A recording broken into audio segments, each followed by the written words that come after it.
The first time you risked going up that ladder to the high diving board, anybody remember that? The high dive, the high board. After you were up there, it was your turn.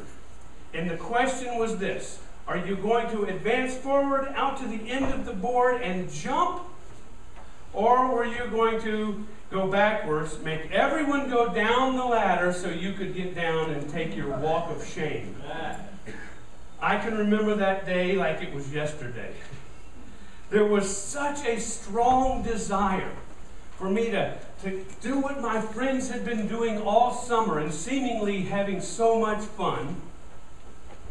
Or at the same time, I had the choice to not take that risk and not go to the end of the board. Even if I did, if I went to the end of the board, I was still paralyzed with fear to jump. You know that feeling? Who's been there? Maybe not even on the high dive, maybe just the edge of the pool, right? Well, life is full of high diving boards. Full of them. It's the place where we stand and we realize the altitude is just a little bit higher than we expected. The place where there's no neutral. We either go forward or we go backwards and take the walk of shame. It's at this stage where you're close enough to taste it. You can either advance or retreat, but you've got to make a choice. And this is the place that separates those who see divine moments and those who seize divine moments. Today we're going to see a few more nuances of the J factor. Jonathan has taken initiative. He's moved into the realm of uncertainty. His influence has brought his armor bearer along into the moment. And he has risked it all to get to the place where he had to take that flying leap. It was now or never. Let's pick up on the story. This is in 1 Samuel chapter 14, starting in verse 9. Jonathan had told his armor bearer, if they meaning the Philistines, if they say to us, wait there until we come to you, we will stay here where we are and not go up to them. But if they say, come up to us, we will climb up, because that will be our sign that the Lord has given them into our hands. So both of them showed themselves to the Philistine outpost. Look, said the Philistines, the Hebrews are crawling out of the holes they were hiding in. The men of the outpost shouted to Jonathan and his armor bearer, come up here to us and we'll teach you a lesson. So Jonathan said to his armor bearer, climb up after me. The Lord has given them into the hand of Israel.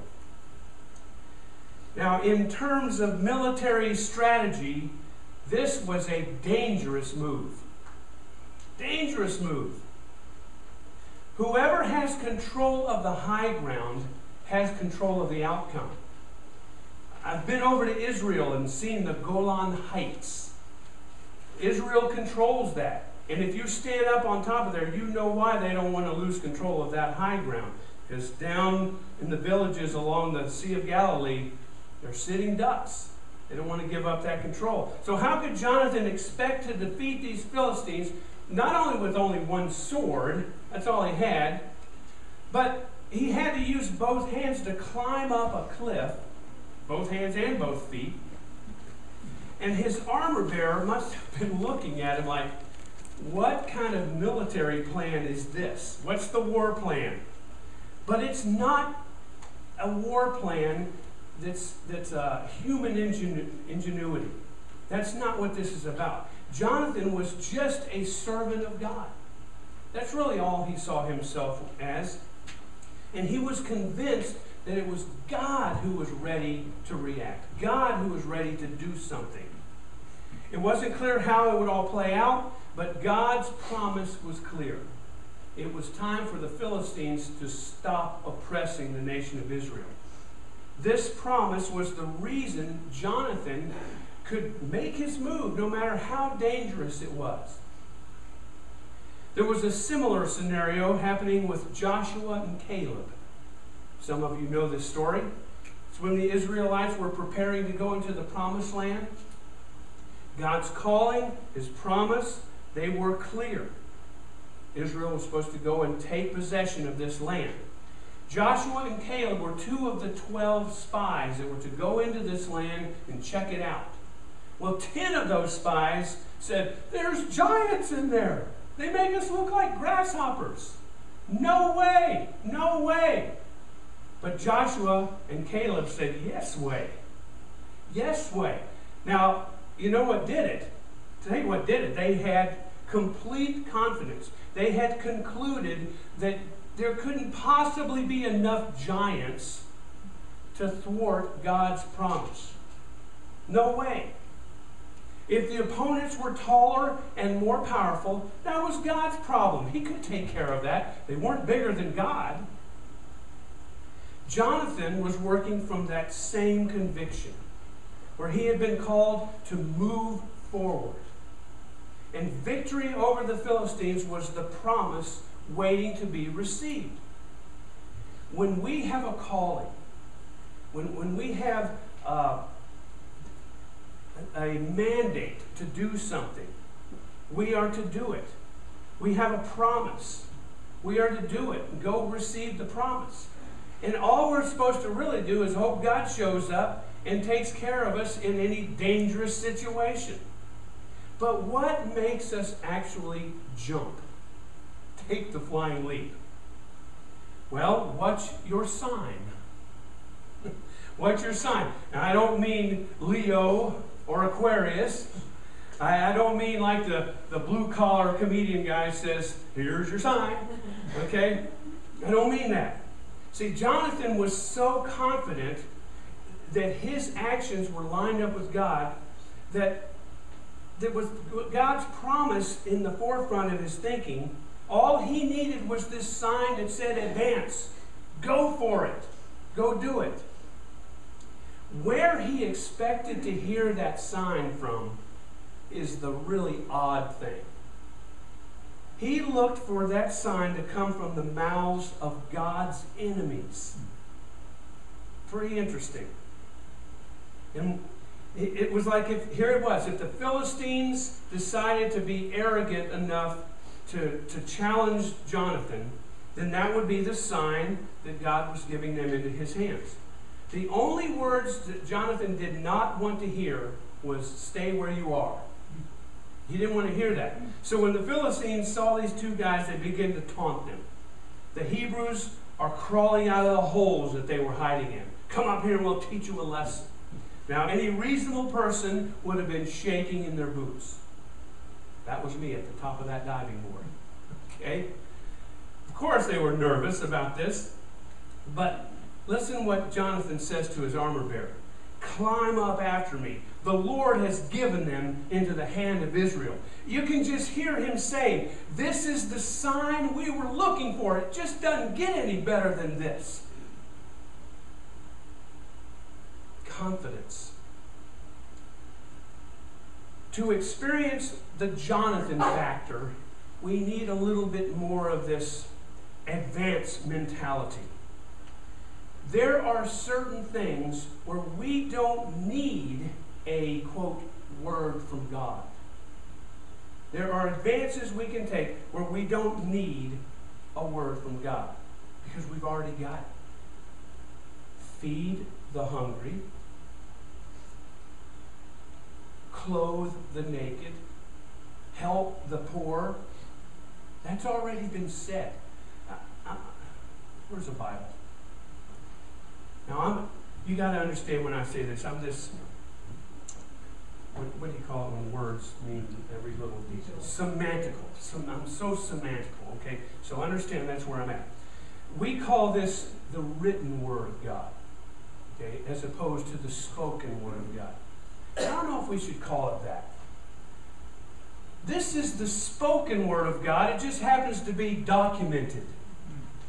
God spoke some things to us, like feed the hungry, and we don't need to hear a word from God. All right? If a big booming voice came out of the sky right now and said, I want all you people of Shallowford Falls Community Church to stand up where you are and go line up against the north wall over here. We would do that, right?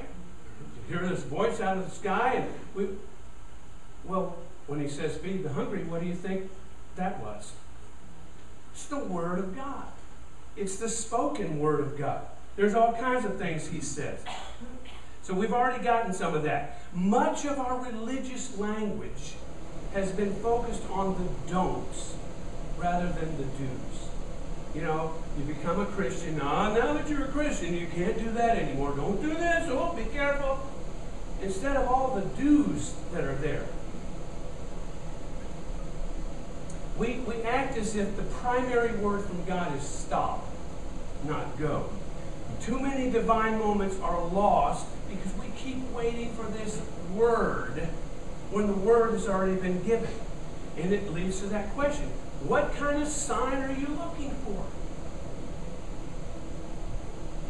We've kind of made Gideon and his fleece a sort of model of how we recognize God's direction. Haven't we? We do. You know how it goes. God, if you do this, then I'll advance. God answered Gideon's fleece thing. I understand that. But that is not the recommended model. Remember, this is not anything like what Jonathan did. Jonathan didn't cower like Gideon did. Jonathan said, hey, if they say this, this is what it means, we're going for it. There's no comparison to that compared to Gideon. Gideon is not our model. Jonathan is more of a model. Is it possible that you've been fleecing your divine moments rather than seizing your divine moments?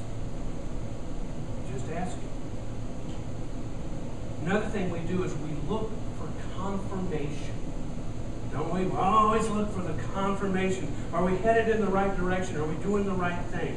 But many times that confirmation, the kind we're really looking for, only comes in the midst of the action. It's only going to come when we're in the middle of it. I think about this when it comes to tithing.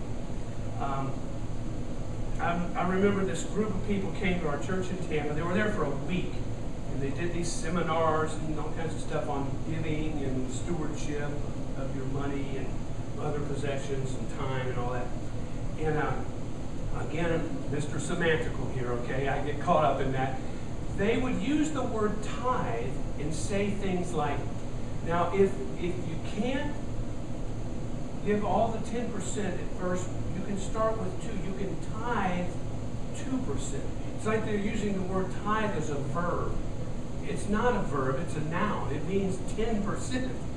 So it just didn't make sense to me with my semantical thinking to go, okay, how can I give 10% by giving 2%? That just doesn't work. And God says, if you give the tithe, I'll open the floodgates of heaven and pour out a blessing on you that you can't even contain.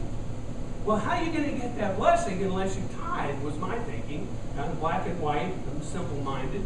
All right, so 2% didn't mean, and it's what it is. It's standing on the diving board, not jumping in. And something about that experience that I have experienced over and over again, and some of you have too, it doesn't really happen until you're in it, until you're in the action. Like diving off the board. I never knew, nobody could convince me how much fun it was. I thought it could be, but nobody could convince me how much fun it was until I got my duck off the board and plunged into the water. That's when it would hit me. We've been given enough signs, so now we just need to say yes.